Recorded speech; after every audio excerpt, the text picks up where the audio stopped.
Right, now this is a profound crime scene that we found here, everybody.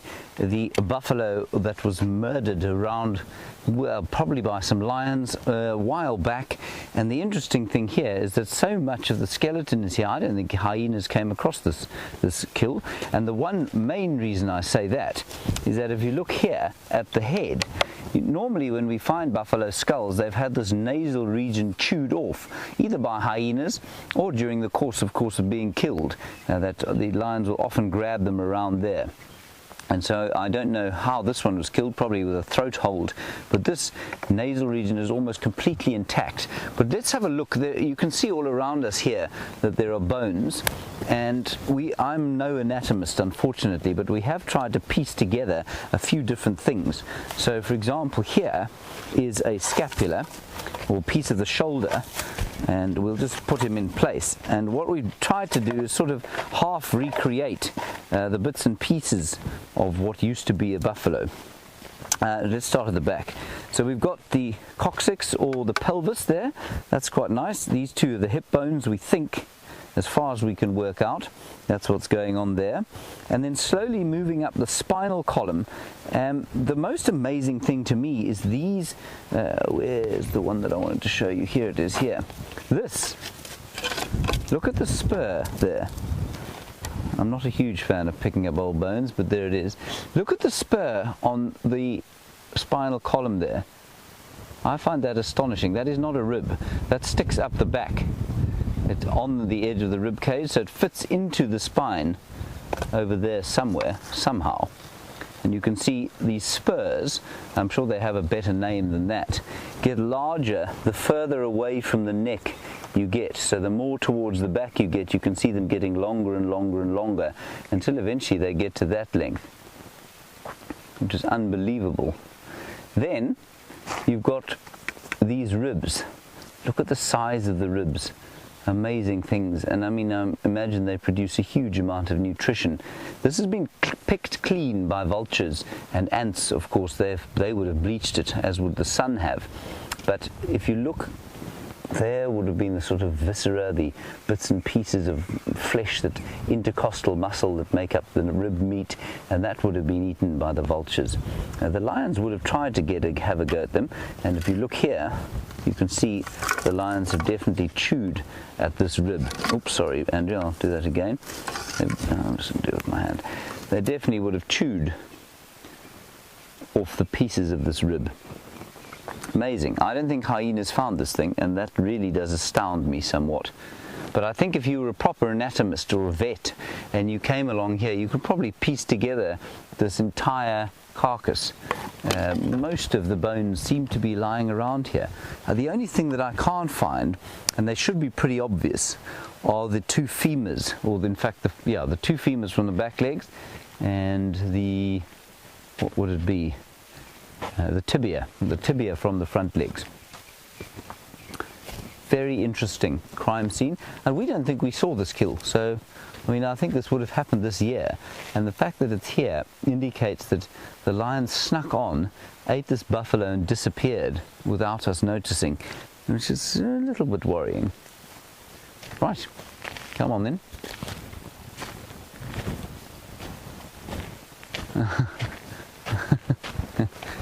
X-Ranger, yes, I know it would be a good idea to sing that song about the hip bone being connected to the leg bone, etc., etc. But you know, we need to be quiet while we're walking through the bush. You know, we don't want to offend any of the animals by singing a song like that. You can see we're now right on the top of the ridge crest here, and the vegetation has opened up.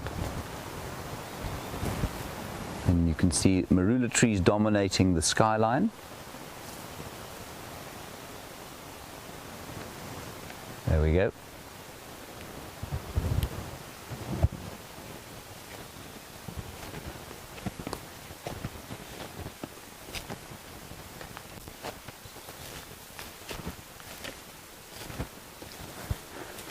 Now, thank you, Jay Ware from Germantown. I don't know where Germantown is. I know it's not in Germany. I think it's in North America. You say that there are at least 35,000 species of described spider in the world. I mean, that's just amazing. And out here, I don't think we've described half of them. So just astonishing stuff. Thank you for that, Jay Ware. Let's get onto a little path here.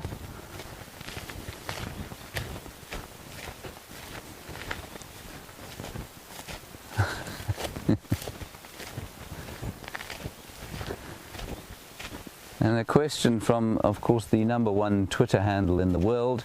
That's James Hendry's fan. You would like to know. You want to know what the biggest spider we find out here is? The biggest spider, James Hendry's fan, is something called a rain spider. And if you look at my hand, which is not a particularly large example of a hand, the spider is probably about that big. It's probably the size of Andrew's hand. Andrew, show us your hand. It's probably the size of Andrew's hand. A totally harmless spider, but very terrifying if you happen to be an arachnophobe and you get into bed and open your eyes, look at the ceiling, and there this thing happens to be hanging. Yeah, nerve-wracking if you're an arachnophobe.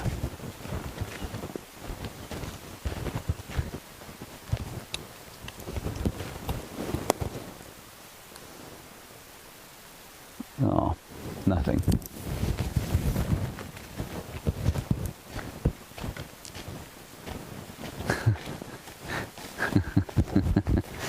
Valerie on Twitter, you want to know if there's anything that gives me the heebie-jeebies. Valerie, you mean other than Brent's socks? Of course, you did mention that. Brent's socks, yeah. If Brent had socks, he'd probably struggle. His boots would probably smell a little bit better than they do. Brent doesn't have any socks, Valerie. In terms of, oh, there's another blue butterfly. In terms of the heebie-jeebies, you know, when I started out here, Valerie, I was clueless in the bush. I had no idea what was going on out here. And I think I was just like anybody else who didn't have experience of the wilderness. And when spiders hit me in the face at night, I got a little bit, not nervous, but sort of did give me the heebie-jeebies. I think the only thing that gives me the heebies would be trying to catch a very large snake. I'm not a snake wrangler by any stretch of the imagination, and if I see a mamba or something like that in the bush or in a confined space, then I do get a little bit nervous, I must say. But in terms of the heebie-jeebies, that sort of shiver down spine, no, out here not so much. Andrew, what was that? That was the heebie-jeebies. Oh, I see. Spirit fingers, heebie-jeebies. Spirit fingers, right, very nice. Here you are. Stop being ridiculous. Walk through this hole.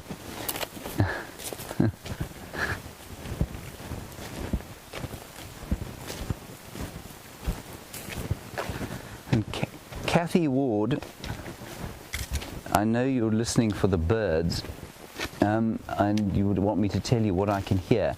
Kathy, I will do that, but there's not a lot to hear, to be honest. When a windy day like this, the birds tend not to call. And it's amazing, if a little bit later, if the sun comes out, you'll suddenly hear an explosion of bird song. But when the weather's like this, the birds are often very quiet. But if I do hear anything interesting, I will be sure to keep you posted. All right, we're going to head back across to Scott Dyson, who's arriving at the water at Arathusa, and we're going to keep heading towards what used to be the water of Buffelshoek. See you just now. So we've just passed the Arathusa waterhole to our left behind us, really, and not much going on there, so we are going to continue. Not too many reports on the radios of what's going on across here, so don't think too much has been found on Arathusa just yet. That could well change at any moment, and the area we're driving through now is home to two different big male leopards, the Anderson male and Tingana. Their territories overlap in this area where we are now, so we could bump into either of them, who knows, maybe both of them having a duel. Or a female called Shadow, she lurks about here. Those are the leopards that frequent this area. In terms of other animals, anything is possible. I've got a course before, we're going to do the Higman again, yeah, on 40 heading north, and we'll be following it.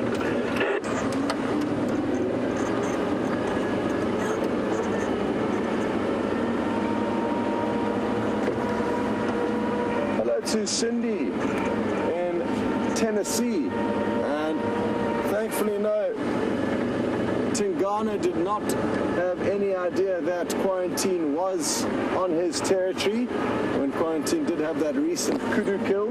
Not as far as we're aware, at least. So Q managed to sneak below the radar, as him and his brother Konyuma will be doing on a daily basis. They will continually be flying below the radar for at least the next 2 years, until they're about 5 years old. Then they'll start standing up to some of the dominant males of this area. I just got the radio on open mic here, so I can hear what the Arathusa guys are up to. So you may hear the odd crackle coming through from the guys as they update things. Doug has just found some male leopard tracks. Sadly, they are further west of where we can go. He seems to think that it's a big male, either Tingana or Anderson. So at least Doug from Sibambili is on those tracks. And if they veer closer towards Arathusa, then we'll have a chance. Let's see if we can't get this bird on the ground directly in front of us, Tabs. Wonderful. An African hoopoe with his crest up. We don't get to show you these birds very often. They can be quite shy and secretive. But at least you got a glimpse there. A very cool bird.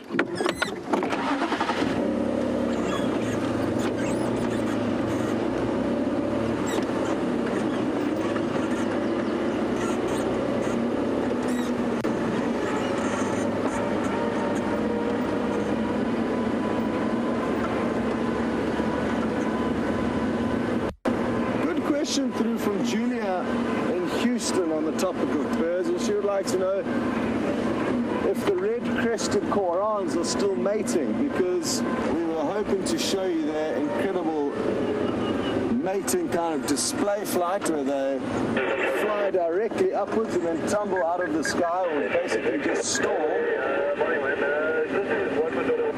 So I'm just going to switch off that radio before the traffic pollutes our airwaves too much. Julia, I'm not too sure if they are still actually mating, because I haven't heard them for quite some time, so maybe we did sadly miss that display. There's Impala looking very, very nervous. And that's probably as a result of the windy weather. But it could be more than just that. So if you don't mind just staying wide and on all of them, so we can try and see if any of them run around in a nervous fashion, which there are a few of them are. They're all kind of looking about, trying to cover all the angles, and maybe, just maybe, it's not only the wind that's getting them nervous, but possibly the fact that they could smell something here, like a leopard.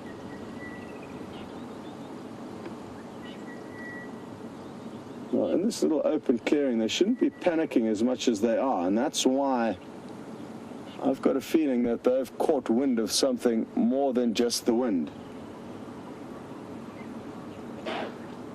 There's a little alarm call that we've just heard right now as well.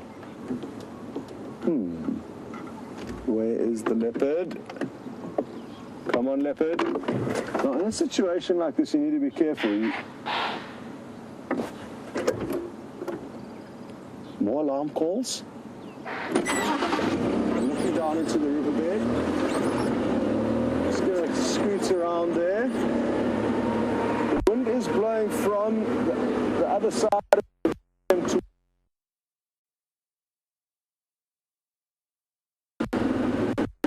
leopard. We'll try and check the tracks, but the roads are just so hard. After the recent rains we got last night.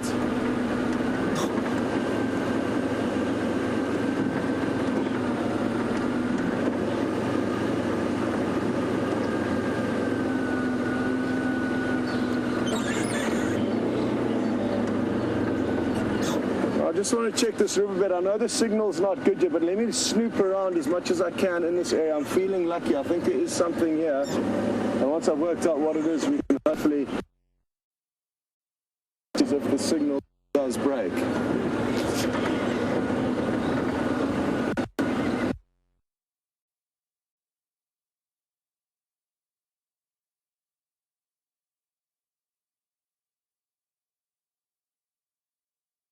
The truth, and I wouldn't have seen it if it hadn't moved. It's straight through this gap here. Now it's moving slightly. Let's come this way.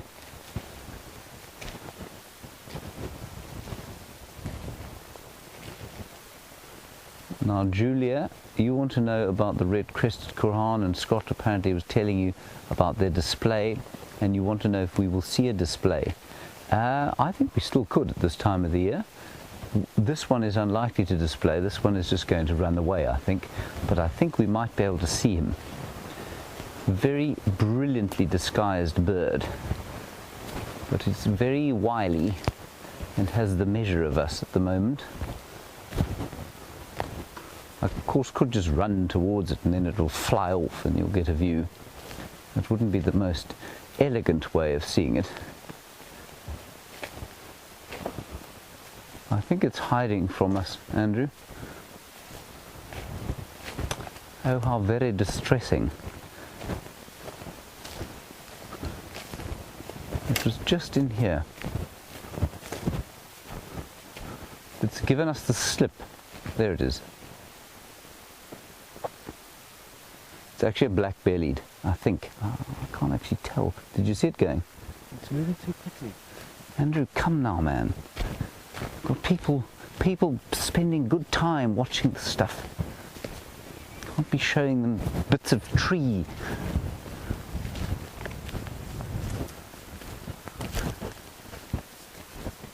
Come here, little bird.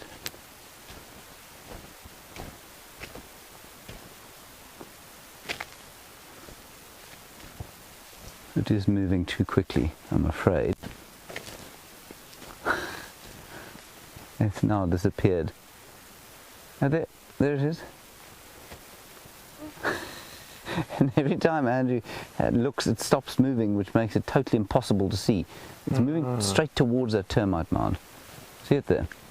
Yeah. Well done, Andrew. It's on a mission, this guy. On a mission to get away from us. There we go. Well done. Possibly not the best view of a red-crested Koran you'll ever get, but we did get to see him eventually. Right, so what they do, everybody, they do this display, and I'm not sure, Julie, which display you're talking about. They do two rather amazing displays. The first one, of course, is the territorial display, where the male goes, and he goes, shoots up into the air, folds his wings, does a sort of backflip and then falls to the ground, opening his wings just in time to avoid smashing into the floor. And the young ones apparently sometimes do crash land because they're not very good at it yet, and that's given rise to its sort of its nickname of the suicide bird.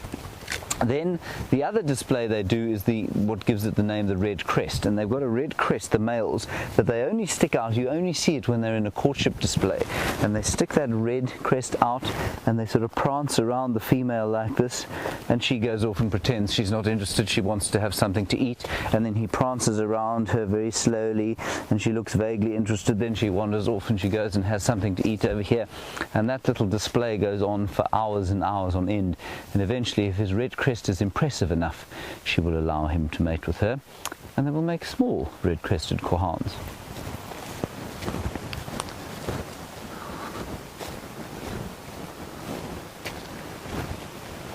Right, on we go.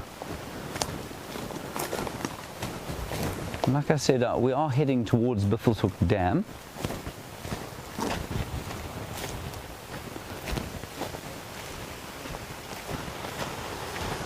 Final Control might be trying to get hold of me. Comms are a bit of a problem.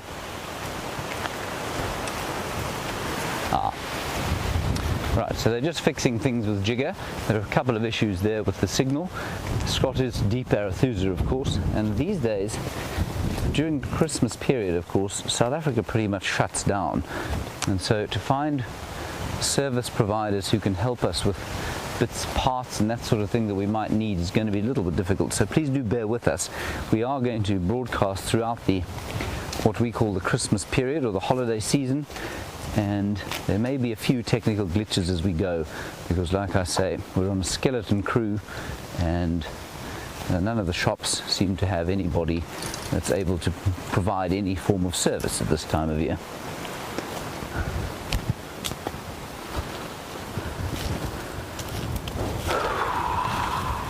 So I'll just give you an idea of the lay of the land now. That's south, right? The wind is coming from the southeast. There is east. We're heading sort of northeastish towards Buffelshoek Dam, and Buffelshoek Dam, the Mlulwati drainage line, which is the big river that runs through the middle of, in fact, let's go up onto this termite mound and I'll show you, which runs through the middle of Djuma, is in front of us. That's the next kind of slope. That's where that's going to go, and then after that slope, it's up towards the dam. So that's the general plan, but like I say, if we find other interesting things along the way, we might not make it all the way there. Yeah.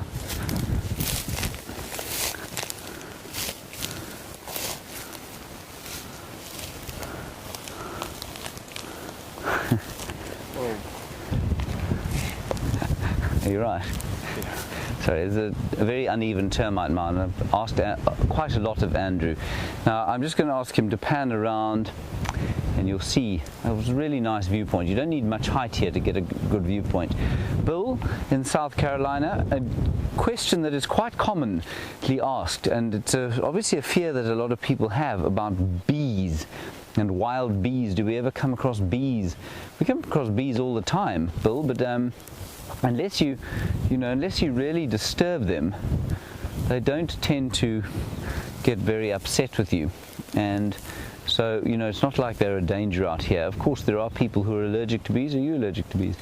I think Brent is very allergic to bees, and so we're obviously very careful of them. But unless you really disturb a swarm, it's quite difficult to create a situation where a bee will get angry with you and cause you some harm.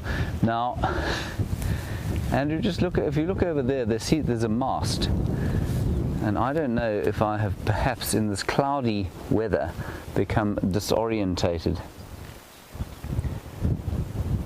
That might be Buffelshoek Dam.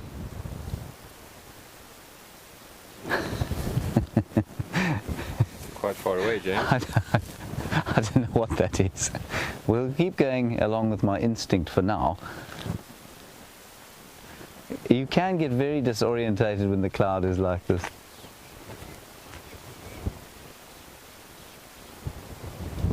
Should I be worried, James? I am quite worried. Gail in Calgary, while we stand here trying to orientate ourselves, if the wind's coming from the south, that would be north, that would be west. It can't be west. That is very bizarre. No, that would be east. Okay, I think I'm 90 degrees out. Okay, Gail in Calgary, you want to know about long pants, and should I not be wearing long pants? No, not at all. It's still very warm, and certainly, I can't stand wearing long pants. So if I don't, unless I have, that's Andrew's legs, unless I have to wear long pants for a formal occasion, I normally don't. So I will wear shorts as much as I can, and your legs don't get too sore around here. Sometimes you kick the odd Bush and then you say a bad word, well, not if you're live, of course, but if you aren't live, and then you just move on. I just like the feeling of the grass rubbing over my legs. Andrew, thank you. That's quite enough of your hairy legs. Nobody wants to see that. Andrew's just showing you an injury there that he's picked up on the course of our walk. All right, I'm going to head straight for that mast and see what it is. Come on, Andrew. That dally man.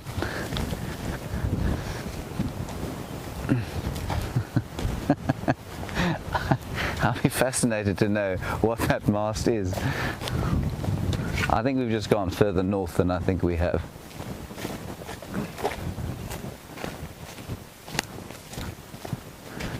Now, Donna, you're in Canada and you say, is my walking stick shorter or have I grown?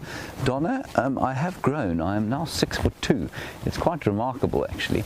I ate a special mushroom yesterday, and since then I woke up and almost a foot taller than I was before. Well, not a foot taller, but 4 inches or so. So yeah, I'm now 6'2", which is excellent. Brent is intimidated by me. He'll never mention that I'm short again. I subjected him to a thorough beating this morning, and so all is good with the world, I find.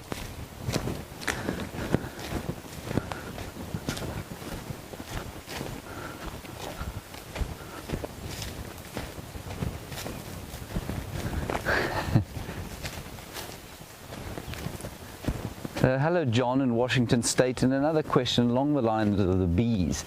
We are heading towards Buffelshoek Dam now. John, you want to know if Andrew ever fears being eaten by a lion on any of these walks, and I'm going to ask him to answer that question. Andrew, do you ever fear being eaten by a lion? No, never. Never. Okay, so John, quite apart from the sort of slightly facetious answer there, the thing you need to realize, and this is an important thing to realize when we're on foot, is that animals out here see us as predators, and that includes the lions. So if we were to see a lion, it would be highly likely that the lion would simply extract itself from the situation. So let's say we were walking along here and we stumbled into a pride of lions lying up over there. They'd get up, they might growl, and then they'd probably move off. They might stand their ground, in which case we'd move off. If they charged, lions can charge to within a few feet of you, making a tremendous noise, and it's a terrifying, terrifying occurrence. But 99% of the time, all they're saying is, you're making me uncomfortable, go away. And as long as you do that in a very careful manner, you move very slowly back, it's not a problem. They will normally just leave you alone. So John, yeah, we're very careful. I'm very vigilant. I'm looking all the time. Andrew's looking around all the time, just in case we see a buffalo or we see a lion or something like that. But as long as you react carefully, the chances of being harmed by a buffalo or a lion or something like that are very small.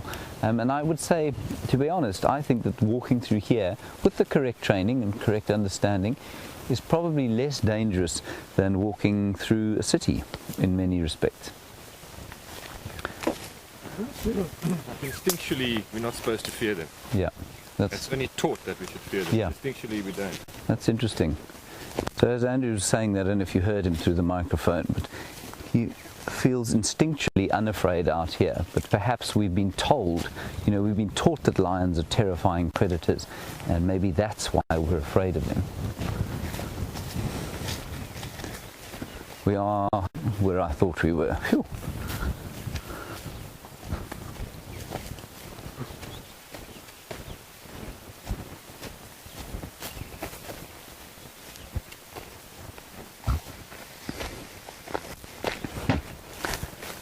Cindy, a very good question in North Carolina. You watched me pick up the bone there. You also watched that I wasn't that keen to pick them up, and you want to know if I bring any antibacterial hand wash with me. I do not, but I'm very careful about where I put my hands after I've been on a walk, so I'm not going to put my hands anywhere near my mouth until we get home. I think it would actually be absolutely fine. I don't think there'd be any trouble with it. Here you go, Andrew. But certainly, with bones and things like that, there can be lots of bacteria on them, and because our stomachs are not used to them, they can be quite harmful, and you've got to definitely be careful of that. I know Brent Leo Smith has got the constitution of a hyena, in which case, so it probably wouldn't make any difference to him. But I would definitely go home and wash my hands. But I think, if you get used to it, Brent, and I'm not being completely facetious about Brent grew up in the bush, and so his immune system and his digestive system will be filled with bacteria that us city-dwelling folk are not immune to.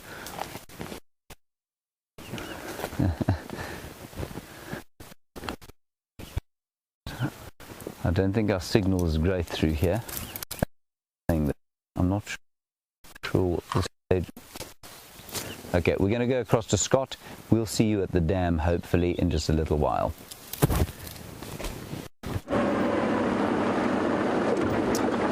Welcome back. Sadly, no leopard yet, but we are certainly in the area where a leopard has been moving. Doug from Sibambili's followed those tracks of a big leopard into this area, but there's quite a few people looking around, no further sign of him. I wonder if those impala that we saw couldn't smell him. I'm almost certain that they could. But whether it was old scent from where he had already walked, or whether he was lurking in the area, hard to tell. We did have a very close inspection of that area around the impala, no evidence. And after rain, a lot of you would think it would be easy to see tracks because the ground would be muddy and soft, but not really. It depends on the substrates. So certain soil will become soft and easy to see tracks in, and others will actually become quite hard and solidified.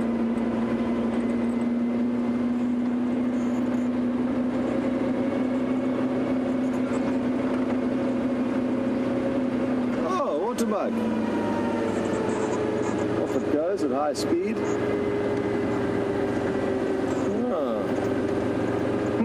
And it's this windy weather that's going to make a lot of the animals nervous, including James on the bushwalk. It has just stopped. It's very thick bush, but characteristic white ring on its bottom. And it stopped perfectly behind the bushes where you cannot see a thing. So we shall continue.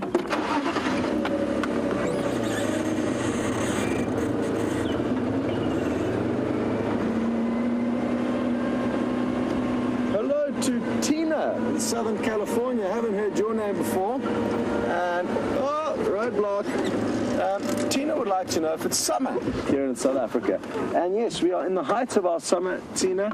And the only thing that is abstract or abnormal this year, as opposed to many others, is that we haven't got nearly as much rain as we usually would, on top of an exceptionally dry summer season last year. So it's a summer rainfall area. The majority of South Africa is actually, except for kind of the Cape. So we are experiencing a drought, and even though you can see a lot of green around us, it's not nearly as green as it usually is. So yes, the heights of our summer here. And let me see if I can move this branch of a marula tree. I can see where it broke off high up in the tree, and it would have been from the wind last night. That's it right there where it snapped off. Well done, Tebs. Thankfully, they're not the heaviest of trees, so I should be able to move it with relative ease. What I can do is just have a look for some fruits, though, to show you the fruits, how the fruits are developing. Come on, fruits. Unless, of course, this is a male tree, then there will be no fruits. Oh, no, we're in luck.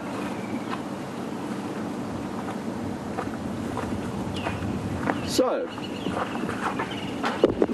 there we have it. This is about half the size that it will be when it's fully grown. And the fruit is very high in vitamin C. And sadly, as tasty as it is, there's not much flesh that you can actually chew on. And what you do is you kind of just break the skin. It's got quite a thick skin with your teeth. And then pop the seed into your mouth, which has a furry kind of pulp that you just suck on and suck all the juice out of it, and then spits out quite a large nut. If you are willing to go through the effort, you can break that nut and seed and get a very tasty nut, similar to a kind of macadamia nuts. So that's the fruit. Also, interestingly, as I pluck these little leaves off, there's a very characteristic feature of the marula tree, and that is that their branches finish in very thick terminal edges. I mean, that's exceptionally thick for the terminal edge of a branch. Most trees will have a very thin terminal edge. So in the winter months, Tina, when there are no leaves on a lot of the trees here, when it's very dry and dusty, all you will see on the end of a marula tree is a very thick terminal edge. So something good to look out for when identifying the marulas. Now, it's time to move the tree out the way. It's important when doing these kinds of maneuvers to keep your back straight and to use your legs. Ha! There we go. Now, one thing I forgot to mention is that the fruits of a marula will be yellow when they are ripe. And the elephants love them.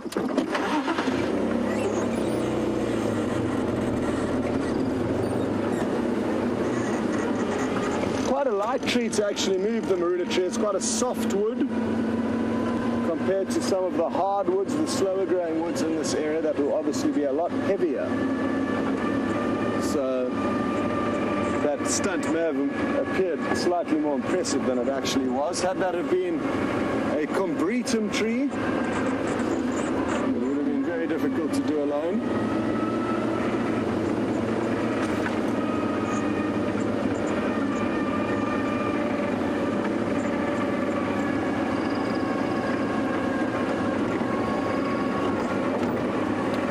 Hello to Amy, who was sadly late for the safari this morning. Amy, sorry about whatever kept you away from us. And good to know that you are with us now.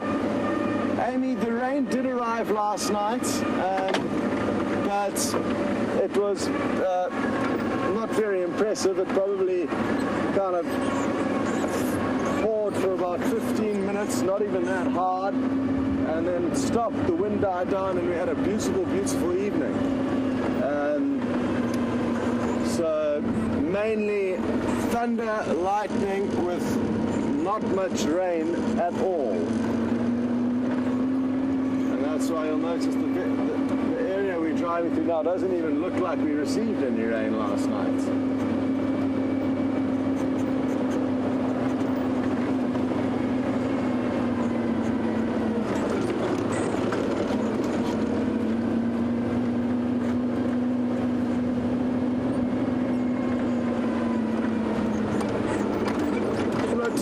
Oregon, and no, you don't have to roast the nuts of marula fruits before you feed on them. Interestingly enough, you can feed on the nut once it's been cooked by only the digestive juices of an elephant. It's quite a cool thing to do. You can dig through a pile of elephant dung that's fed on these marulas, and because the elephant's digestive system isn't very good, you'll find they've hardly even digested the fruity outer layer of the marula fruits, and they come out almost as they went in, but you'll find that the elephants will just chew ever so slightly on each fruit, and that way the juices will be absorbed into the elephant's digestive system. Anyway, you find these fruits in the pile of elephant dung, peel the layer of flesh off, dig the nut out, which is difficult to do, and I'll show you why. I'll have a look around for some seeds that I can show you, but it's incredibly difficult to crack open to those seeds to get the nut out. But you can eat them raw. I've actually never eaten them roasted. It would be very nice to actually try them roasted. But quite fun to be able to feed on a nut that's already passed through the stomach of an elephant. The squirrels do that a lot. They're professionals, and they dig through piles of elephant dung, gathering as many of these nuts as they can that they store in a larder up in a tree. And I wonder if we aren't going to find some right here. This looks like quite a nice tree for a squirrel to live in. And where squirrels live, you often find the seeds below.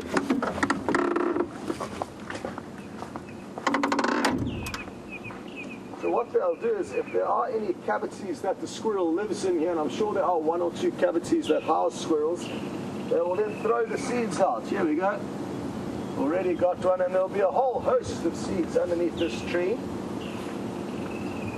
Sadly, the nut has been eaten out of the seed, but I'll still be able to show you what I'm talking about. So, this is the kind of nuts over here that you can see. Now, there are these little windows over here, and if you can pry open this cap, which is very difficult, obviously this cap has been removed, the seed is within inside this hole, so it's quite a long, thin seed, or nut rather, and there's usually 2 different flutes. There's also another hole here. This one's kind of a funny shape. So you can get 2 individual different nuts, and those are the individual kind of cotyledons that would pop out to one day become a marula tree if in fact they are not fed on by the squirrels beforehand. Very good. Very hard nut, not easy to break into, and I think that's why they haven't become commercially viable. It just takes so long to get to the actual nut that it hasn't been marketed or become a commercial product, but they certainly could be. They're incredibly tasty and a very rich, fatty nut, which is very healthy, I'm told, like a macadamia.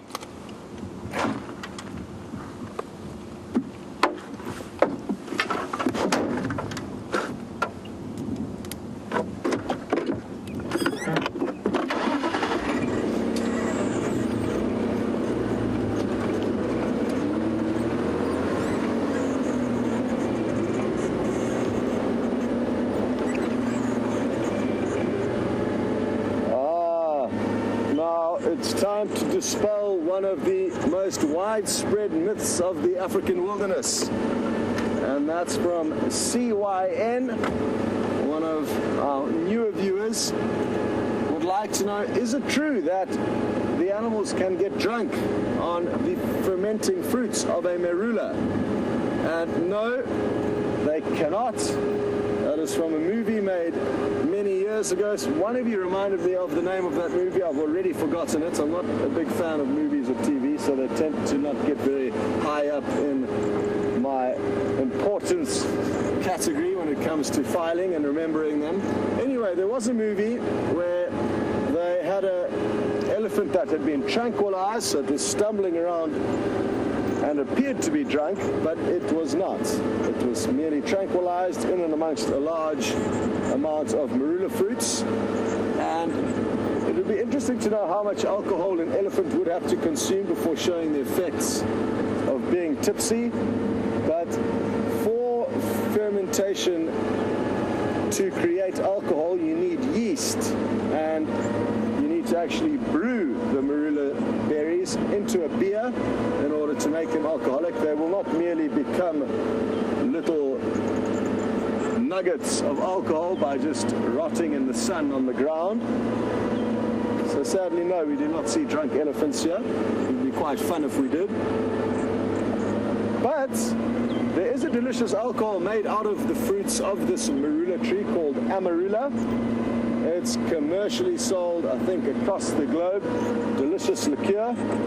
And not only that, but the local Shangaan people of this area will brew a beer, a marula beer, which, depending on how it is brewed, can be quite potent. And it's quite tasty. I mean, it's obviously very natural, and sometimes a little bit of sugar does need to be added to make it sweet, but it's certainly worth experiencing if you are here during the marula beer season.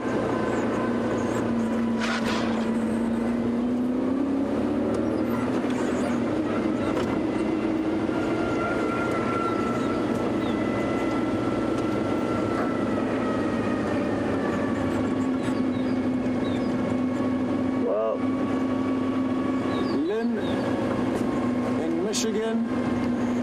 What is going on with the weather? I'm not too sure. There's various reports saying that we may get some rain around March, I think, but it's going to be another very dry summer according to the experts. And it's interesting, Lynn, that you haven't got any snow in Michigan. Alex, one of our technical wizards, says there's also no snow in Russia, which is where he is from. So the climate around the globe is certainly abnormal. I believe El Nino is this kind of weather phenomenon that they are saying is the reason for either lack of rain or snow, or increased or abnormally high amounts of rain in certain areas. So it's kind of roles reversed is what this El Nino does. And let's hope it's nothing serious. I know droughts and these kind of weather pattern changes are cyclical. It's not the end of the world that they happen every now and then, but I think we do need to understand that as humans we have created and put huge pressure on our environment and the ozone layer, and that is certainly having effects and will continue to have effects on our weather patterns, which could end up causing for massive problems for both us and the animals that live on our planet. So let's just hold fingers and let's be positive that we aren't going to create too much damage going forward and that the weather does even itself out. Only time will tell, I guess, Lynn. I'm certainly no experts on the matter. Good stuff. Well, Billy, we haven't forgotten about your secretary hunt. The Arathusa airstrip is not too far away, but before we get there, we're going to send you across to James for an update on how his bushwalk is coming along. Live. Right, everybody, we've made it to Buffelshoek Dam, astonishingly, and it is just marvellous to be here, sitting on the dam wall, looking at what is the first time in 20 years, apparently, that this dam has dried out. And as Alex was saying, or as Scott was saying, and Alex was reiterating, I think, in the final control, climate definitely a bit odd this year. And we had a question from someone in Sweden the other day, and I said, "Oh, I'm so glad I'm not there to be in such chilly temperatures." And she said it was 10 degrees Celsius there, which I imagine for Sweden is very warm for this time of year. And as Alex was saying, Russia is the warmest that they've ever had it at this time of year. I would definitely be in long pants if I was in Russia, though, at this stage in midwinter. Okay, and here, so like we say, not a lot of rain. I don't think it's going to rain today. I think with a wind like this, it's highly unlikely that it will rain. But there are a few interesting things here. First of all, there is lots of glorious mud. And I said to Andrew, why don't we walk out into the middle? He said, nah, you won't do that. They did apparently try to walk onto it the other day. I think Scott tried, and he sank up to his not insubstantial left knee in a grimy, disgusting smelling mud, so I think it was probably a way off that. And then I did see the wood sandpiper that we've been watching here for quite some time, well, since he arrived about 4 weeks ago, but I can't see him anymore. He seems to have moved off. He was just sitting in the middle of the dam there. Anyway, he's not there anymore. What we're going to do now is walk down here, and we're going to go towards the nest that Scott found the other day, and that was the nest of a water dickop, or water thickney. Anyway, Scott's found something interesting to show you, so rather than watch me fall down this damn wall, let's go over to Scott, and I'll see you at the nest.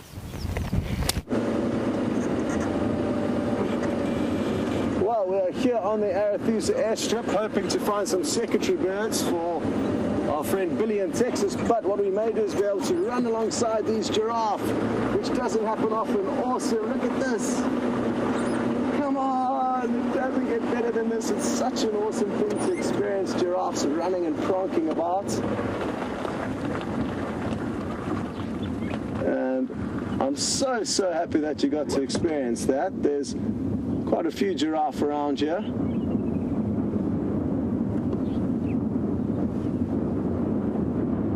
Sadly, no secretary birds though, Billy, at first glance. But we will keep scanning and searching. All different shapes and sizes here. We've got some males, females, dark individuals, light individuals. This male going to attempt with this female here? Let's watch closely. He's following her. He's about to do an investigation there as to whether she is ready to receive him. Often they will urinate to give the male a better idea of what's what, and the male will sniff and lick.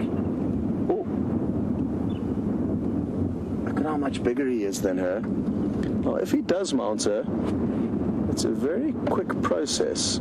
Giraffes mating. There's the tongue coming out, trying to better sample the wind, and the scent coming out. There's the wee that I told you about. Tasting. Ooh, look at that, the phlegm and grimace. He's literally drooling with excitement. And I'm sure a lot of you were not expecting that, but I did try and warn you. So, fascinating stuff, and so glad we got to see that. He's literally licking his lips with excitement. And will we get to see these lengthy giants making love? I hope we will. Like I've said, it's a very quick procedure, and their penis is very similarly situated to a WildEarth east, in the center of their stomach, and he literally just jumps up onto her back, penetrates her, and then falls off, all within a split second. So it's almost like a kind of stabbing movement, up, on, in, off, all within a matter of seconds. Seems like they're not too sure what to do next, though. The fact that we cannot see his excitement between his two legs, his two back legs, makes me concerned that it is not quite full-blown estrus, and he may have to hang around a few days. If he was, in fact, showing signs of excitement between those back legs of his, that would be more likely that we would get to see some mating. Going off to chase another male. You see that? Now, that male walking off into the bushes knows his place. Now, obviously was trying to get a little bit close to the female, and then our big bull just turned around just to make sure that that doesn't happen, that he doesn't get too close to his lady-to-be.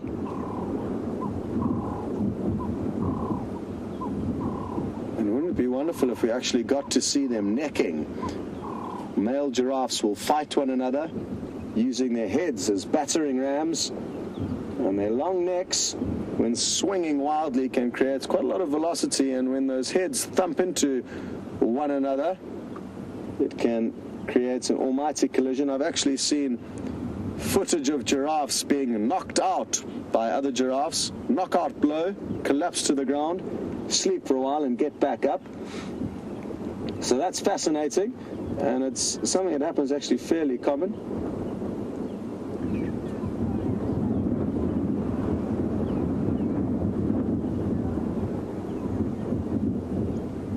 But I don't think they're going to be fighting anytime soon. It's interesting, they've got different methods of fighting. They can either go for one another's heads, or they can go for body shots and weaken the legs and the body of their opponent. No different to human boxing, I guess. You can either hammer away. Oh, what is that female doing? Jeez. I'm not sure if you guys saw her tongue. It looked like there was an extra funny kind of big piece of leaf dangling out of her mouth, but her tongue was dangling at least about 6 to 12 inches out of her mouth, blowing in the wind. Okay, well, things seem to have calmed down with his giraffe. We're not going to leave them just yet, but you off to James, to ground level with the bird's egg. Hello everybody. I'm not lying on this log for any particular reason other than to show you this eggie. Now, unfortunately, this egg, which belongs to a couple of water thickneys, does not look like it's going to hatch. And I say that because its sibling hatched about, Andrew, when was it? About 4 days ago? 4 or 5 days ago. Andrew and Scott found this little chick in this egg, little chick in this nest. And we thought that within the day this egg would hatch, but it's been sat here now completely unmolested for sort of 4 days. And I'm amazed, A, that it hasn't been eaten, because I don't think it's that well camouflaged. And I don't know what's going to happen with it.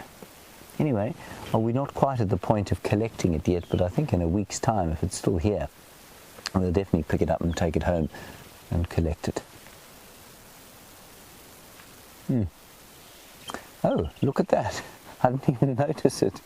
Did you see that, Andrew? Mm-hmm. Just lift the camera slightly, you will see a large insect just behind it. There's a dipterid. You see it? Oh, yeah. Now, Bill, you were asking about bees. This is not a bee. This is not a bee, it is a fly, and I think it's a fly. Yeah, it is a fly. The reason you know that is that it's only got 2 wings.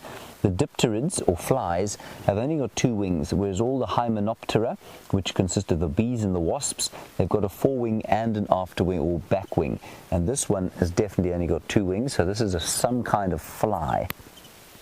Very beautiful fly, if a fly is indeed able to be beautiful. And you can see it's quite astonishing. I don't know if you can pick up the venation in the wings there, Andrew. Yeah. You see them. Those veins, of course, are filled with what we call hemolymph, which is the insect equivalent of blood. And unlike a bat or a bird's wing, which is kept taut by an internal skeleton of bones, this wing has to be kept taut hydraulically, so that there's a pressure within those, within the veins in those wings, and that's what keeps them taut and able to fly. That's amazing. All right, let's just see if he wants to fly. Amazing how fast they move, and because it's he's gone. Because it's a little bit chilly, they will struggle to fly, a lot of the little insects, because just like the reptiles and the amphibians and the fish, they're cold-blooded, or cold hemolymphed if you like, and they depend heavily on the environment for the heat that they need to fly. All right, let's head back to the giraffe with Scott. We'll carry on. We made it to Buffelshoek Dam. We'll turn around and head sort of gently towards home along a different route. See you just now.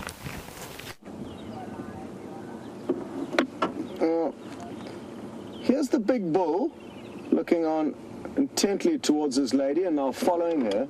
And interestingly enough, I saw her dangling her tongue out of her mouth again and letting it kind of just flap wildly in the wind. And it's just the most bizarre thing. I've never seen a giraffe do that. I'm not sure if she's trying to be sexy, to seduce this male, or what exactly is going on. I feel like we now need to go back to where we came from to get another good view of them, so hold on a second. Pity about that second egg evidently not being lucky enough to hatch, but still interesting that we can monitor those things, and well done to James for heading across there to see what's going on with that thickly nest.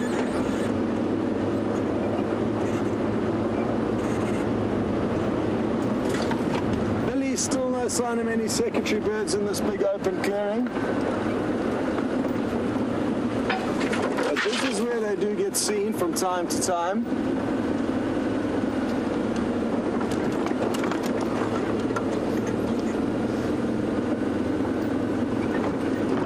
Just got a vision of the giraffe again, the male still following very intently behind the female. Or is it a different male now that's snuck in? I'm hoping we get to see a fight between these two men. But for now it appears that feeding has become a priority in their plans.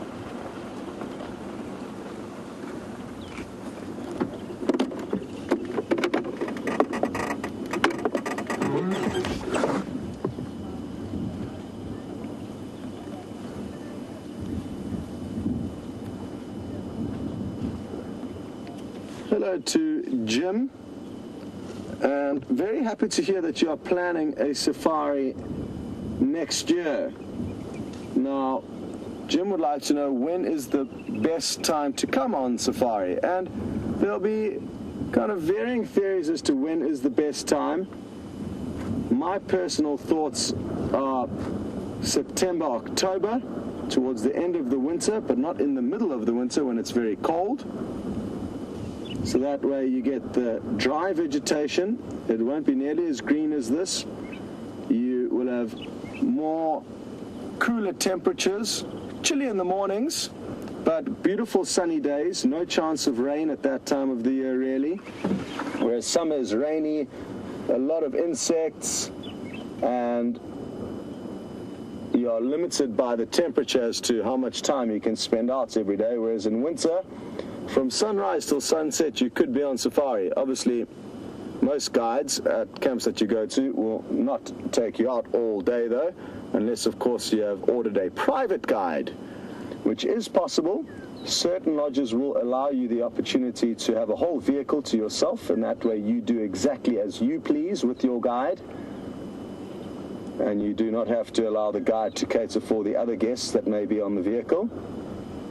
But it depends what you're looking for. I mean, if you're looking for birds, summer's the best time because all the migrants are here. If you're looking for just general good game viewing, any time of year you can get lucky, summer or winter, but I prefer winter mainly because of the climate at that time of the year, and also because of the scenery, the dry brown vegetation I prefer to this thick green vegetation where you cannot really see very far. Great to hear you coming, and I would suggest doing a lot of research into the finer details whilst planning your safari in terms of where you want to go, which lodge, etc., because there are quite big differences between the experiences you will have at the different camps and at the various parts of Africa. Whether you want to come here to the Sabi Sands is one thing, or other parts of Africa. It's an incredibly complicated process actually working out where to go on safari because there are just so many options. But very happy to hear you doing it, and have fun making your plans because it is going to be a life-changing experience, that is for certain.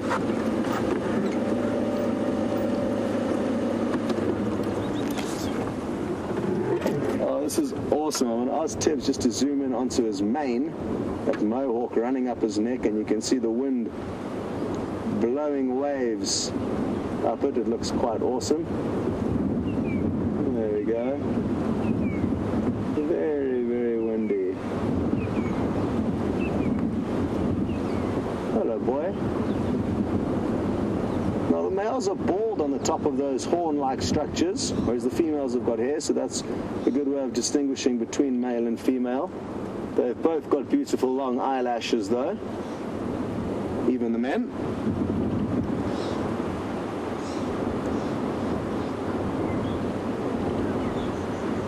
Well, those two little bumps behind those two little horns are as a result, I think, of necking and fighting with one another. There's also a fifth one coming out of the middle of his head in front of those horn-like structures, and on some giraffes it can sometimes be extremely pronounced, more so than others.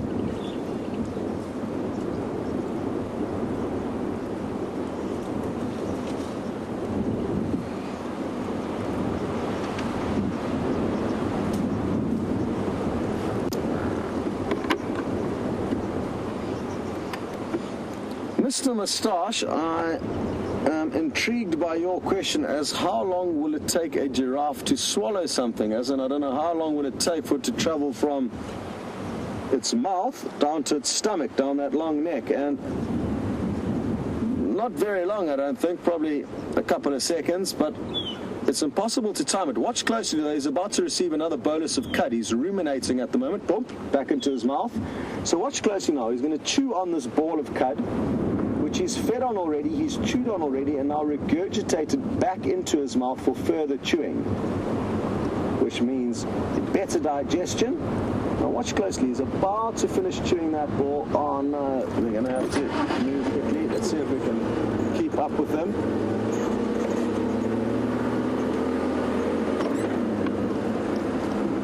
And yeah, let's see what he does now.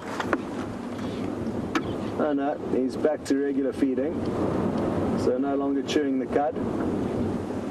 But Mr. Moustache, I'm not too sure how long it will take for their food to move from their mouth into their stomach.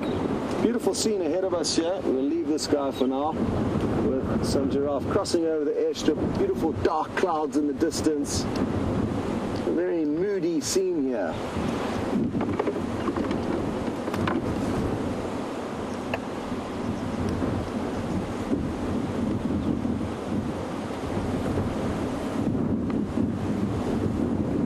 Understandably, you wouldn't want to be landing a plane right now, otherwise you would have a collision with the giraffe, which could end up in a mess.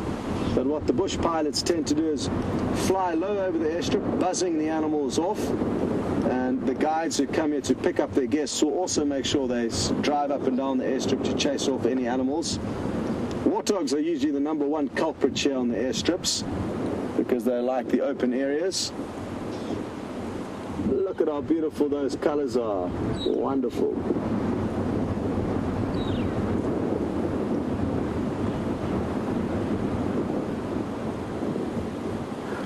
Oceans from Oregon would like to know if the mane of the giraffe is bristly or soft. It looks soft to me the way it was blowing in that wind, but I have never had the joy of rubbing my hand up the back end of a giraffe's neck.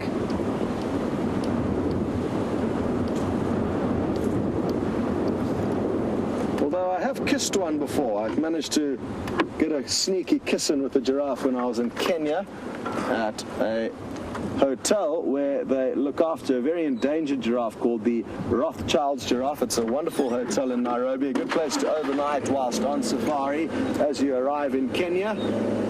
One night at Giraffe Manor Hotel, where while you are eating breakfast, the giraffes will put their heads in through the window and try and steal food off your plate. It's a bizarre experience.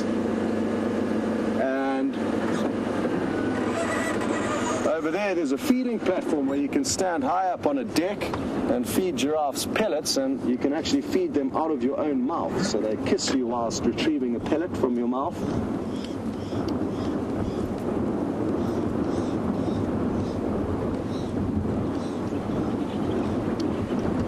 This is quite a large journey of giraffe. We've got 3 already on the other side of the airstrip, and then 2, 4, 5 with us on our right-hand side here. There's number 1, 2, 3, 4, 5. I missed one over there. There we go. And a combination of males and females, also big males, young males. You can see that male there, he's interested in that female just in front of him. Aeroplanes in the background.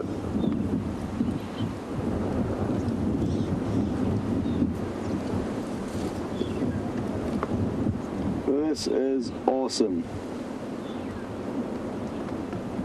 Wonderful dark clouds out to the west and a tower of giraffe heading off into the distance. I want to just try to get directly behind them. This could be quite a nice shot. All of them in a line.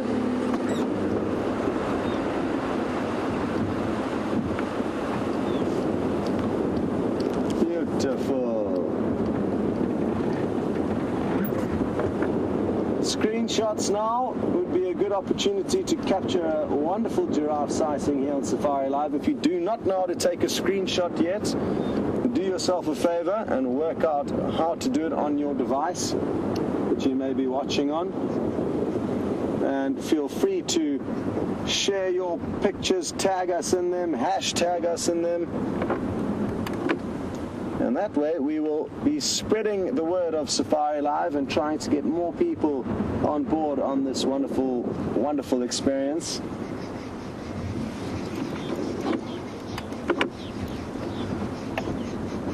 Now, even though there are signs of some possible love being made, as the male continues to sample the female in front of us, hopefully we'll see some mating. Whether we do or whether we don't, though, Erin would like to know, how long is the gestation period of a giraffe once they have in fact copulated? And it's a long, long time. It's 15 months. So unlike a lot of the herbivores that can plan accordingly to give birth in the summer rainfalls, which is supposed to be now. Ooh, is he going to go for a sneaky mount? No, not just yet. Looks like he's thinking about it though. Anyway, they've got a 15-month gestation period, Aaron, a long, long time, so we won't find them giving birth. Let me reposition quickly. We won't find them giving birth necessarily in November or December, when a lot of the herbivores will naturally give birth here. But at any time of the year, we can find a little baby giraffe. Just going to loop ahead of them one more time here. It'll take a minute or two.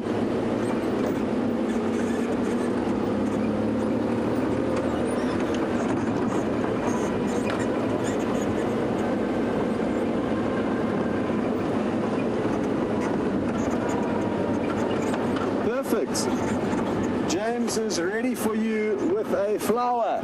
And like I said, we will be a moment or two. Oh, it looks like I've got myself into a spot of bother here with the rooting. Anyway, over to James. We'll catch up later.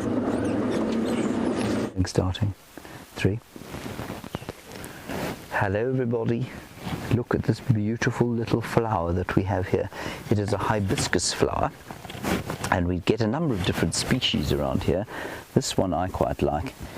Well, it's quite an interesting one. I'm just going to pick a leaf, not the actual flower. And I'm going to ask Andrew a question. Andrew, what does this look like to you? A Christmas tree. A Christmas tree. That wasn't what I was going for. Normally there are 5 digits on this. There we go. It's come from the final control. It looks like a marijuana plant. And thank you, Nicola. You've just thrown yourself under the bus there. It does look like a little bit like a marijuana leaf, and a marijuana leaf has got 5 fingers on it, not just the 3.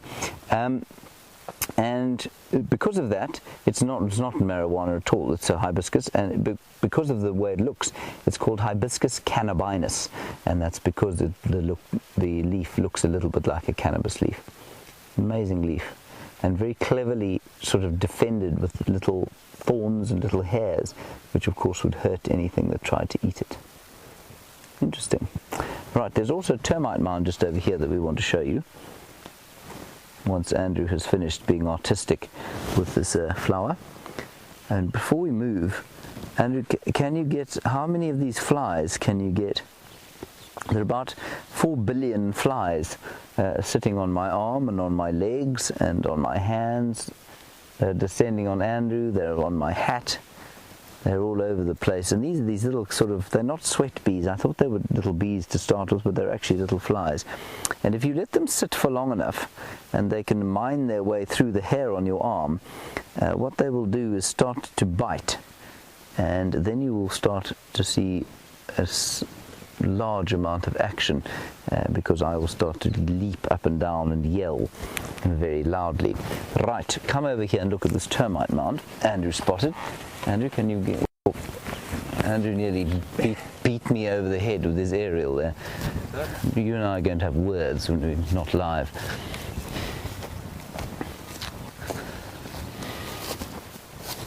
Look at this very interesting termite mound, and it is interesting. I don't believe that it is occupied anymore, but this is what the termite mound would look like. It's kind of it's washed away.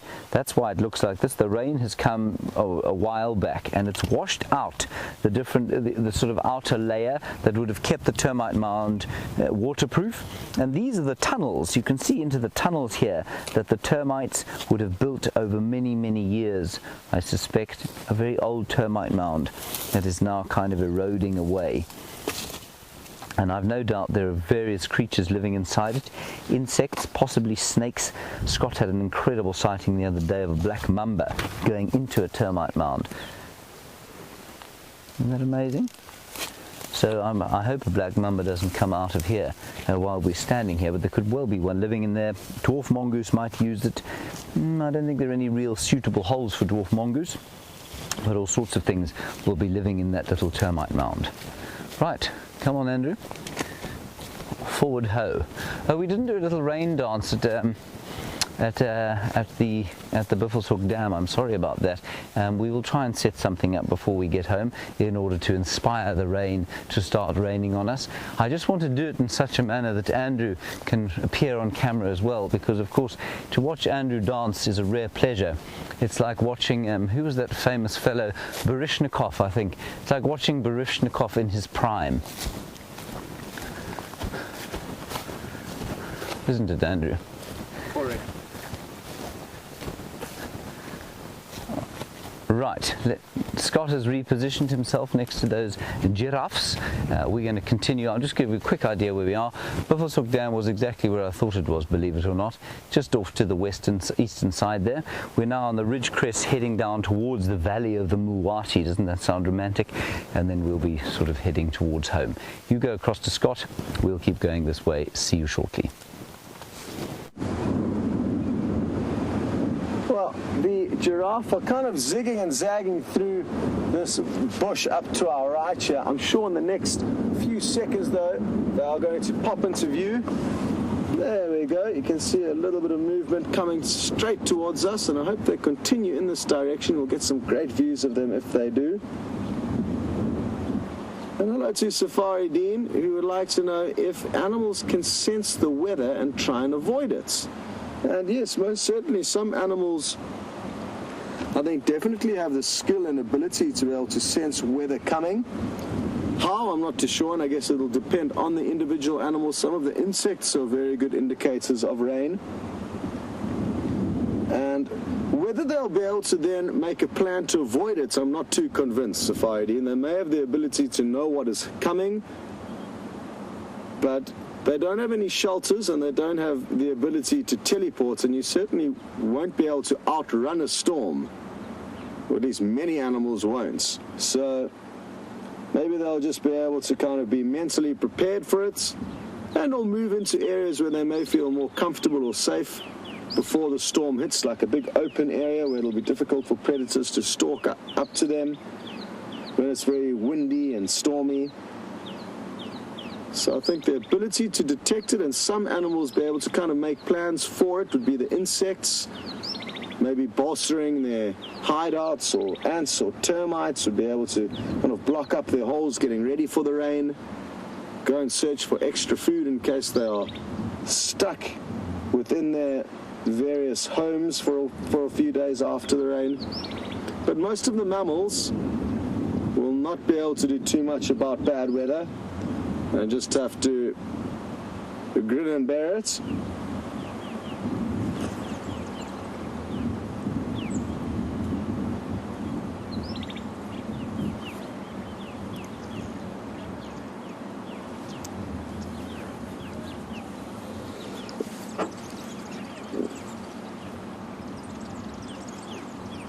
Hello to Joe in New York, who's missing the aerial shots from the drones.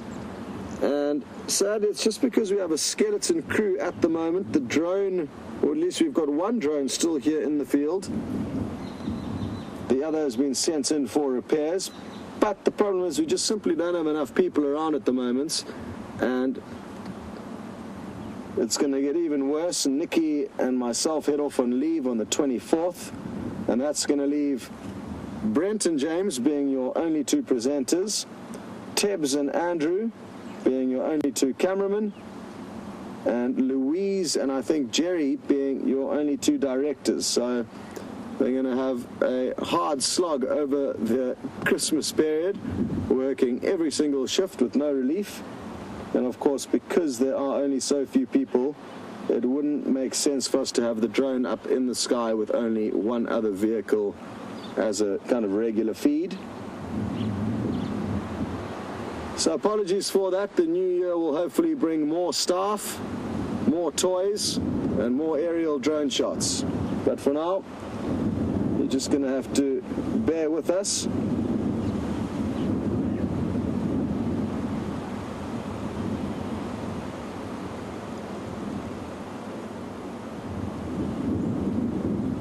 Certainly exciting prospects for next year, and I'm really looking forward to all the action and adventures that are going to unfold with all of us.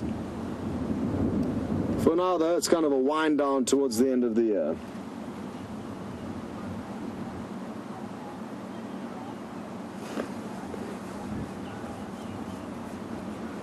Hello Sean, who sent through his question on Twitter using hashtag Safari Live.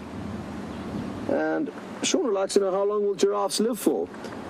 In and around 20 years would be a good innings for a giraffe, maybe a couple of years below that or a couple of years more than that, but that on average would be a kind of general age for a giraffe. What would cause them to die? Occasionally starvation with old age, I guess, but it'll mainly be just general weakening, and then predators that will take care of them, namely lion being the number one predator that would be able to take down a giraffe. Not an easy business though, and very, very dangerous for lion. A flaying hoof from a giraffe could kill you instantaneously on the spot, or it could leave you with a fatal injury. Well, it's been great spending time with these giraffes, but sadly they have had enough of our cameras and are now avoiding us, so we will continue in search of anything else of interest.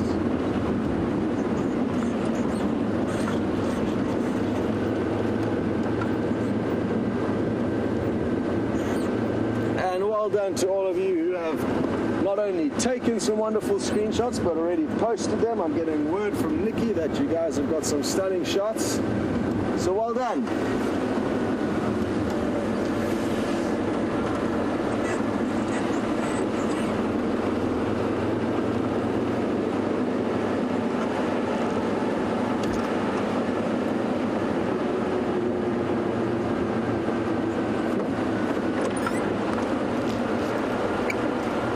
This is quite interesting. The pilot's obviously concerned for the well-being of his tires, and hyena will occasionally chew on the tires of an aircraft. So have a look at this makeshift bush plan.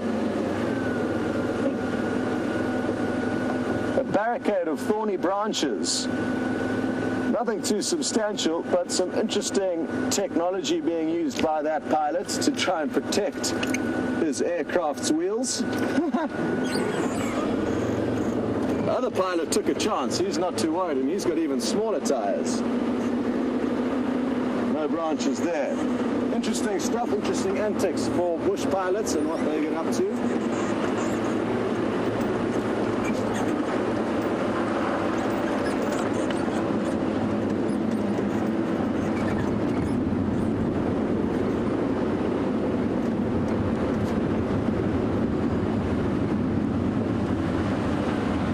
Jonathan in New Jersey, I think you are spot on. The hyena den probably is highly active in this cool weather, but sadly we can only be in one place at one time, and if we just went to the hyena den site every drive, we wouldn't see any other animals. So I don't think we're going to have time to make it there this morning, and as wonderful as it is, it's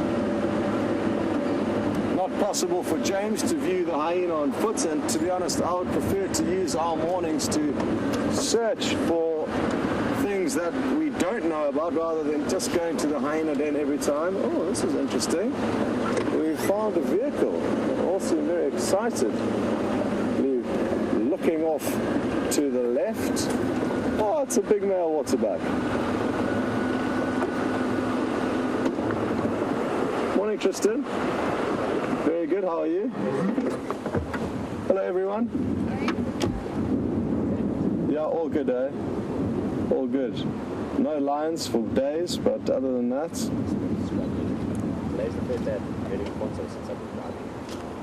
Okay, well we're going to send you across to James on the Bushwalk. He's got something he'd like to show you. And I'm going to chat to Tristan here and get an update from him as to what's happening in this neck of the wilderness.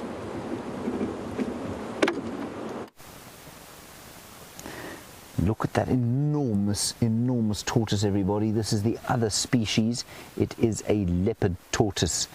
And it's actually, we're being very naughty. We're trying to con you. It's actually a tiny little thing. Ow! I got bitten by an ant, Andrew. It was very sore. Look, here they are. This is not what we wanted to show you, everybody, but I was attacked viciously by an ant. Here, I will try and pick one up. Vicious little blighter. There they are. In fact, I'm not going to... There, look. There he is. If he wasn't live, I'd squash him. That's actually really sore. It couldn't have bitten me. It must have stung me. Look, Andrew, you can see the little black point there, you see? Double tap the zoom, Andrew, show them my pain. Very, very sore.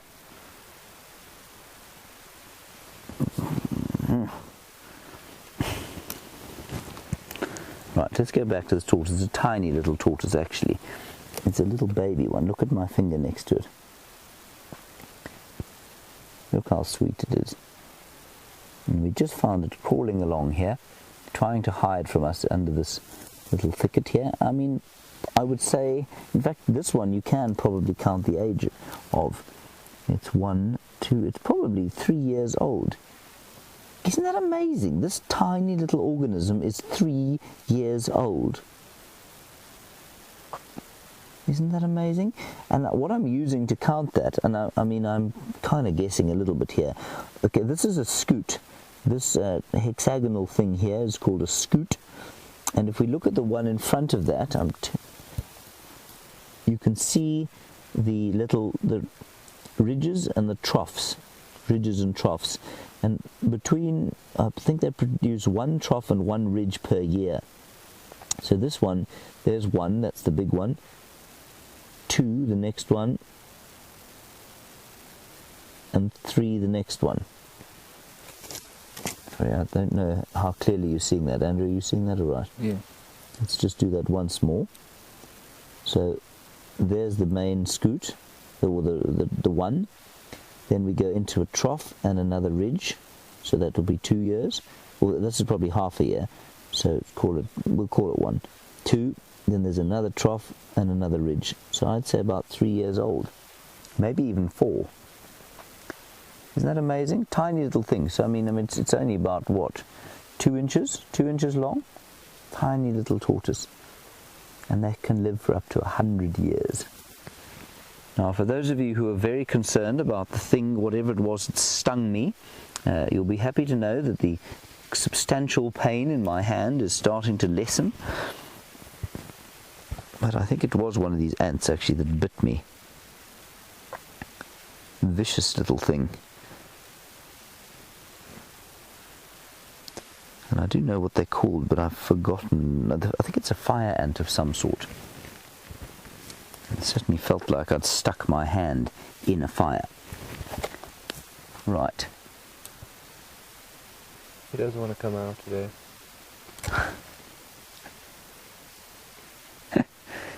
Thank you, Janet Phillips. You say I could be in a Harry Potter movie. I'm not sure if that's a compliment or an admonition. Thank you very much. We're going to head now down into this very steep drainage line. This is the valley of the Umlulwati, and we're going to walk carefully again, although I'm pretty sure there's nothing here because we've been sat here listening for quite some time. We walk very carefully through the thick bush.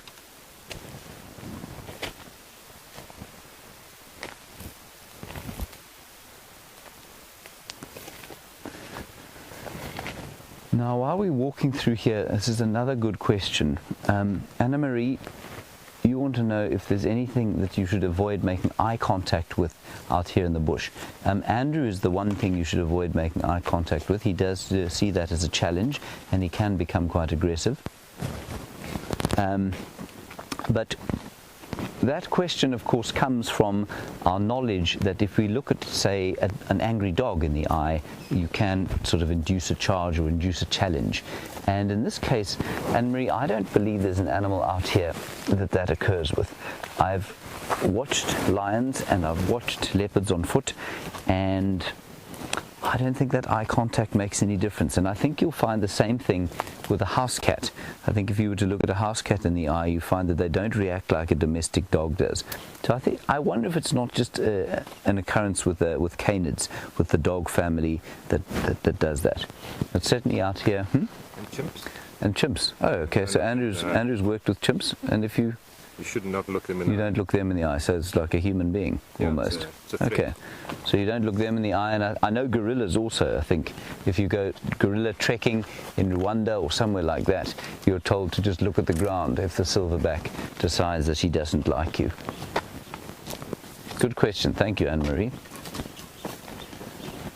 Let's go down through here. This is quite an interesting bush that we don't see very often, and I like its Latin name. It's called it's a porcupine bush, and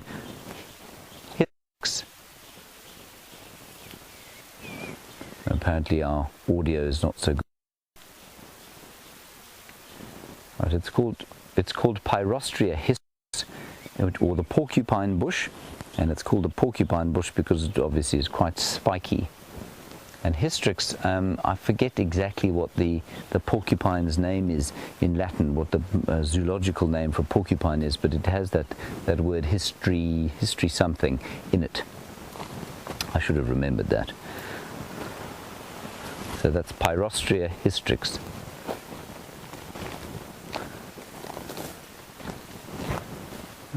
Go down here.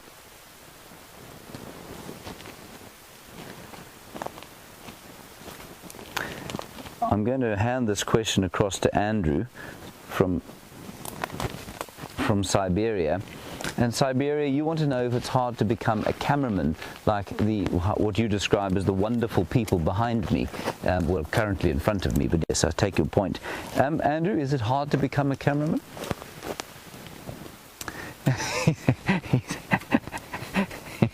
He pulled a face at me.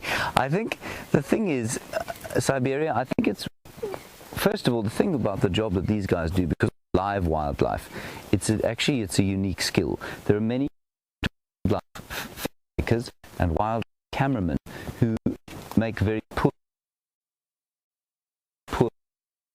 live wildlife cameramen, because you've got to be so much faster, so much.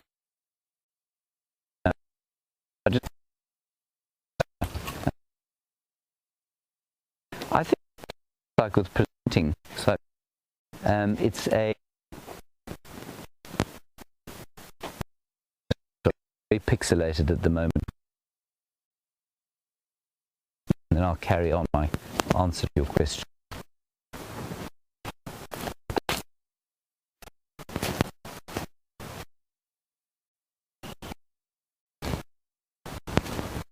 Let's get out here.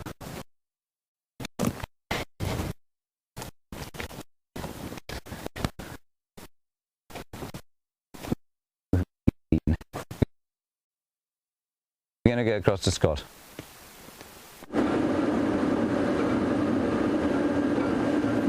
Well, it seems like James has got into a low signal area, hence the strange pictures you were seeing.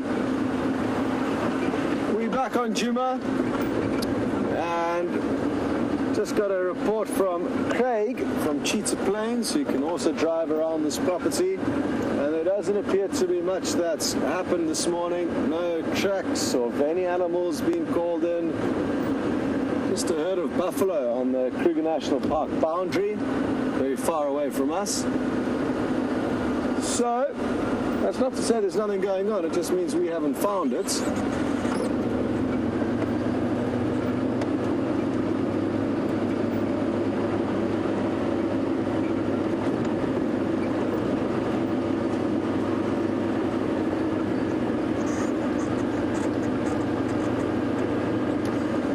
To James Taylor, who's interested to know whether it's possible to hold on to skulls or bones of animals, and if you own this land, then yes, it is yours.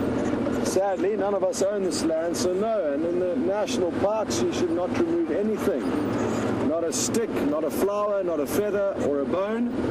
So no, technically, in general, it's not going to be legal for you to hold on to any skulls or bones that you find in this area, unless, of course, you ask the landowner of the specific land that you are traversing. And the Sabi Sands is entirely privately owned, whereas the Kruger National Park, you'd have to speak to our president or government officials, which I would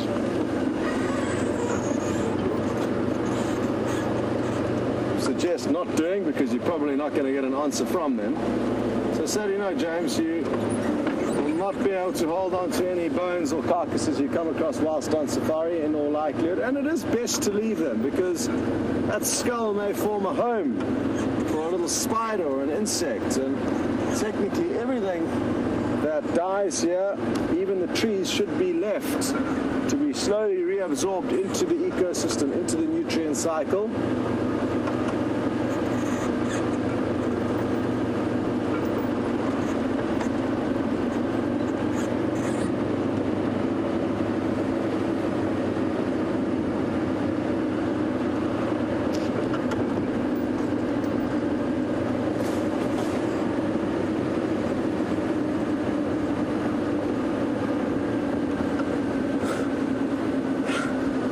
To Rhonda in Georgia, thank you for your concern for my cell phone. Yesterday, in the wild dog sighting in the afternoon, I initially lost the remote that controls the virtual reality rig. I'd left it over here, and as we drove off after the dogs, it fell off. And once I'd realized that I'd lost that little remote, I put my cell phone into the same place, and once I found the remote on the ground, I think, well, actually, while I was still looking for the remote, the cell phone did the same thing. And once I found the remote, then I realized my cell phone was missing. And then we drove past it. The pack of wild dogs ran straight over my cell phone, basically. And thankfully, the vehicle behind me realized what was going on, and they picked up the phone for me. So I have got it back. It's in my pocket, which is a relief. It wouldn't be the first phone that has come close to being lost on a live drive with you guys. The last one nearly got killed by water damage as I waded through a muddy waterhole trying to catch a catfish. Sadly, all you guys got to see was me wading through the wallow, not actually successfully catching one, which I did. It just managed to slither out of my hands before we could get you back to us. Anyway, that cell phone nearly didn't make it.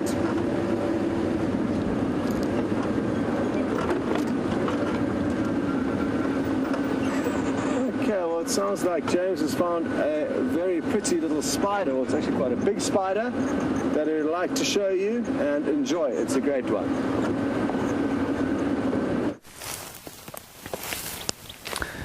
Well, here is a garden orb web spider, and the most beautiful thing about it, of course, is the incredible colors that it has and the detail in its immaculate little web here. And the best part of the web, of course, is that it's catching the beastly little flies that have been hounding Andrew and I since we got up this morning. Look at them all. Ha ha ha ha ha. Caught. Look at the spider. The spider is just incredible. It seems to be almost gathering the web up. Sort of almost breaking it down or redoing it. That's incredible. Watch. See her tying it all together? It's incredible. She's not producing any silk, and you can actually see her spinnerets. She's untangling it. And the color, I think you'll find, is what we call aposematic coloration. It's an indication that they're possibly toxic. I don't know that they are toxic, though. Certainly the golden orb web spider is also that color, and I'm not sure how toxic they are. I've never eaten one, nor will I ever eat one. But that's probably what it is. It's a warning to predators. And the spinnerets are those little red. Well, sorry, Andrew, I should have done this earlier. The spinnerets, if you look, you might be able to see them. It's that little maroon thing on the sort of ventral side or underside of the bottom. You can just see a sort of maroon hole. And the spinnerets are in there. Oh, there it goes. It's leaving us there. Sorry, Andrew's now getting stuck on the knobthorn tree. Amazing spider, this. Just stunning. Alright, there's the wind blowing. I think it's telling us that we need to possibly leave it. So those flies are going to be eaten, which is what they deserve. They've been eating on me for most of the day.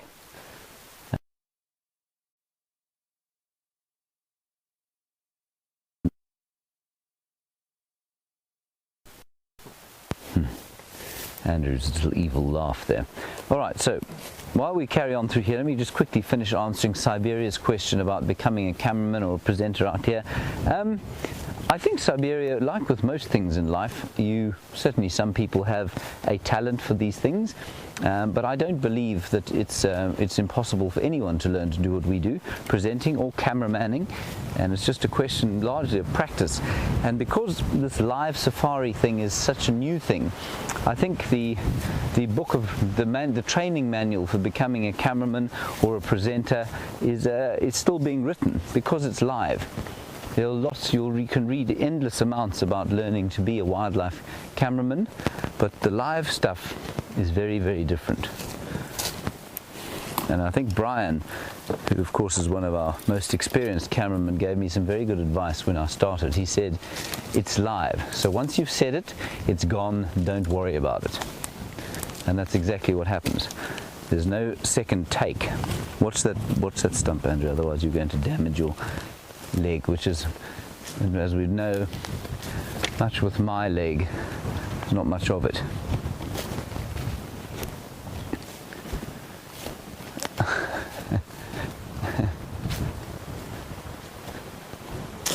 Hello Peggy in snowy Montana. You say, did the cameraman ever laugh out loud at me? Andrew sometimes has a bit of a giggle. Some of the cameramen will smile very politely when I try and make a joke. Sometimes they laugh, but they normally try and stay sort of hidden behind the scenes. Otherwise they'd be in front of the camera, I suppose. Andrew, tell everybody how funny I am. Super funny. There we go.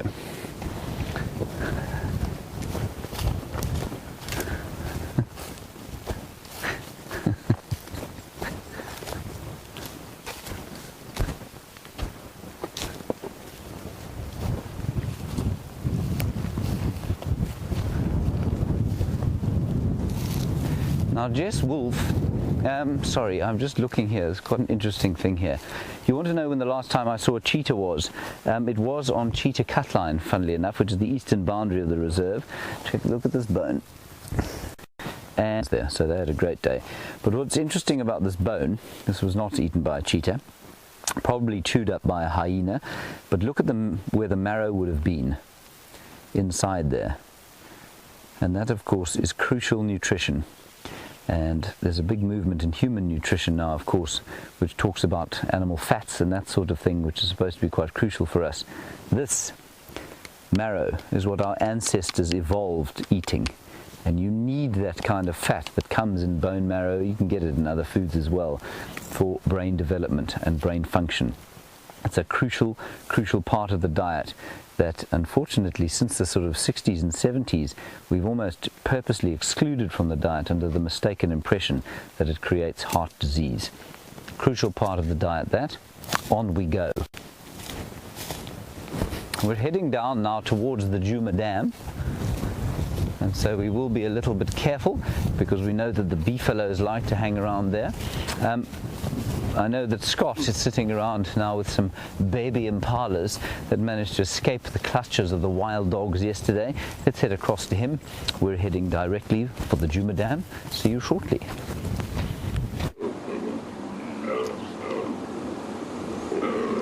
Well, welcome to a very vocal herd of impala. And I'm just going to keep quiet and listen carefully.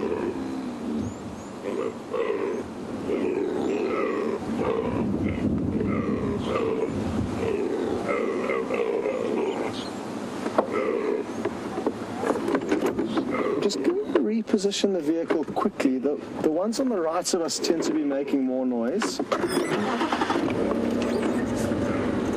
Let's see if we can't get the camera on them. And they're probably all just chatting with their young lambs and one another. Let's watch here.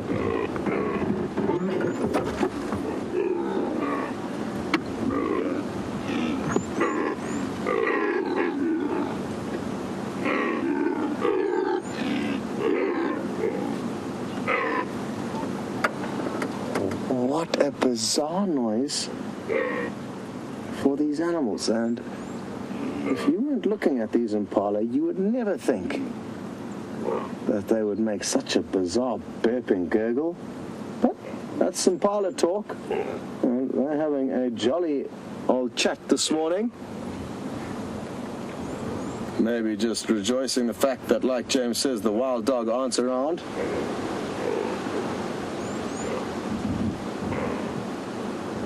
Maybe they're just reassuring one another in this windy weather that everything is going to be okay. It is scary conditions for the herbivores.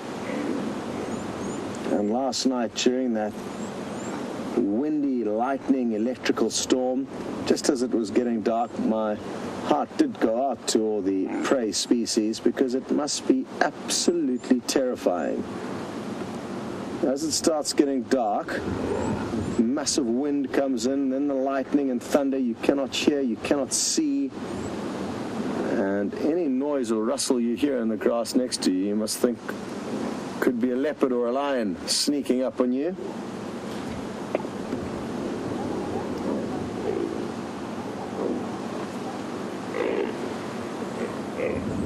think Chef Wool says it sounds like they're all belching. It is a very belch-like sound. Let's keep watching. These two seem to be... There we go. You can see exactly what they're doing now. The one on the left seems to be the most vocal. Come on.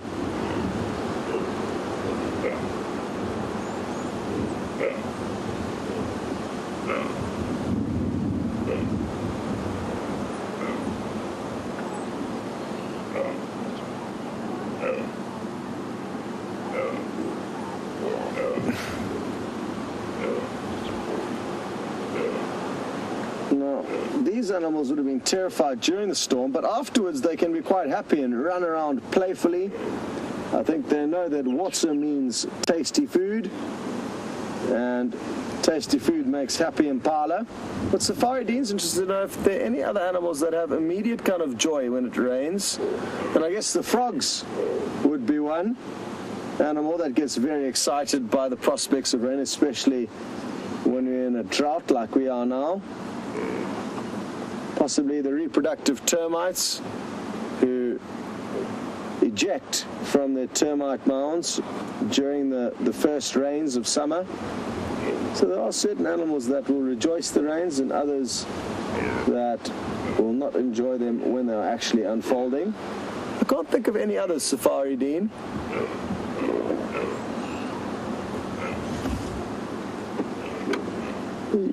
Yay! James has found an awesome animal that we don't get to see very often during the day, and you are in for a treat. 3. Look, everybody, look what we found. Well, I say we, under advisement, Andrew found this. I nearly stood on him, and he's now in a tree. I didn't stand on the tree. We put him into the tree so that you can have a look at him, and we'll put him back where he was just now. But you can also see maybe the fact that his tail seems to be injured, and I don't think he was peeling. I think actually something's bitten him there, and so that's not very nice for him.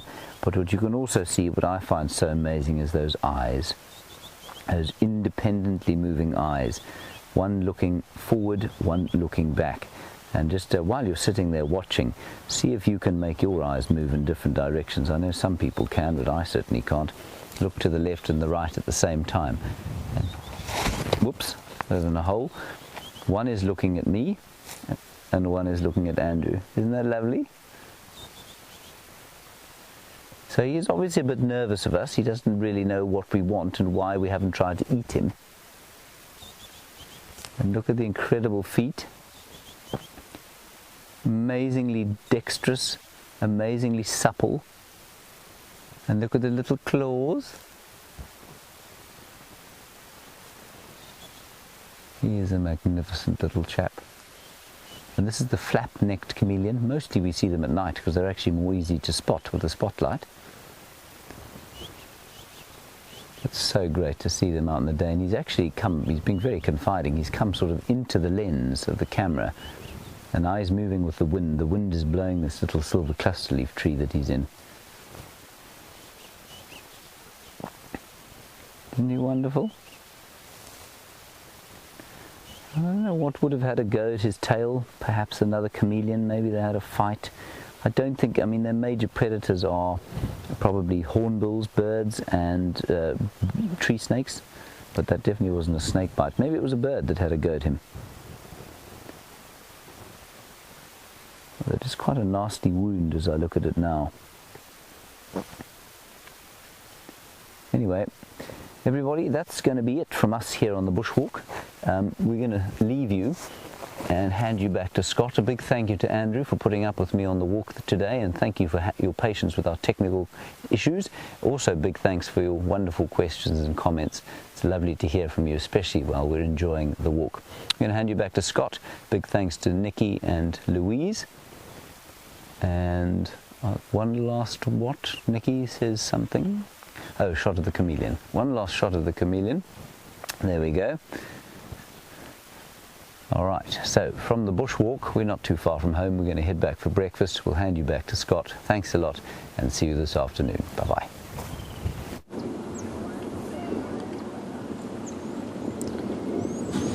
So these impala have literally just stopped gossiping there was an actual increase in their chatter as you got spoilt with a remarkable sighting of that chameleon.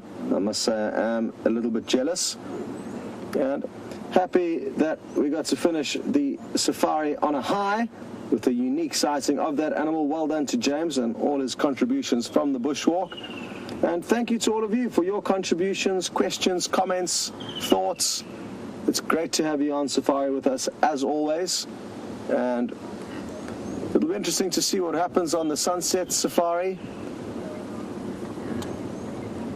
The good news is that once this safari finishes, you'll be able to head across to the Djuma waterhole camera where there's currently 3 giraffe drinking. So check that out. But thank you very much for everything. Well done to Tebs on camera. Well done to Nikki and Louise in the final control room.